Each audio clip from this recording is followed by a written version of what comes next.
numero 9 della Germania, in angolo per Moss, ribaltamento per Abbas che prova ad avvicinarsi al canestro e lo fa in maniera splendida perché inchioda la schiacciata. Passo per Brescia con 16 punti, stavolta però non riesce a controllare il passaggio di Abbas e vola in transizione a tutta velocità Dequan Jones con la Quintana in palleggio, prova a sfruttare il blocco di Zerini, palleggia il resto e tiro di La Quintana, solo ferro, rimbalzo preda di Zerini che arma la mano di DeAndre Lansdowne che trova un'altra tripla.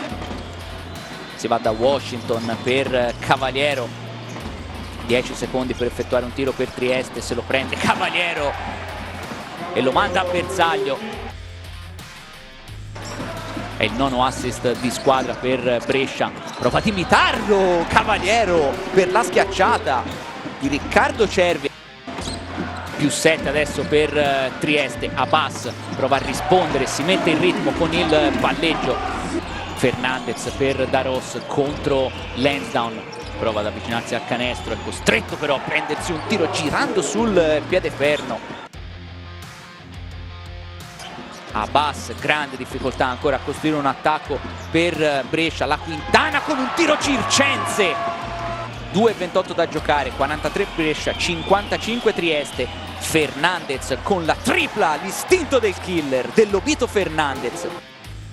Prova a difendersi con il tabellone Mitchell, ma becca la stoppata da parte di Kane. D'altra parte Abbas con il potenziale gioco da 3 punti e fallo nuovamente speso da Dequan Jones. Hickman marcato da Orton, ancora Hickman, chiude il palleggio, prova a prendersi un tiro difficile, arriva però la deviazione pallavolistica.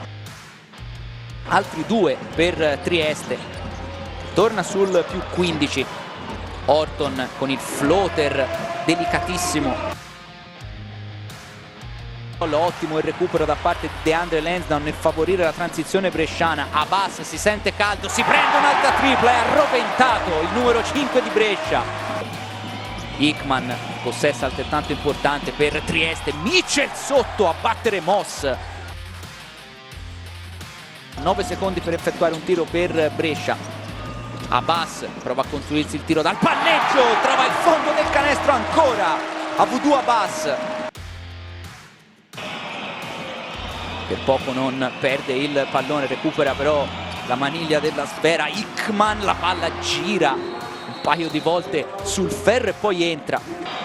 Ancora Hickman in palleggio contro Vitali, decide adesso di avvicinarsi al canestro, perde palla però Ricky Hickman, è solo Abbas che chiude con la schiacciata lasciando 2 secondi da giocare. Hickman a rimettere, Fernandez con il tiro da 3 punti sulla sirena, trova solamente il secondo ferro, non si compie un altro miracolo sulla sirena a firma Lobito Fernandez.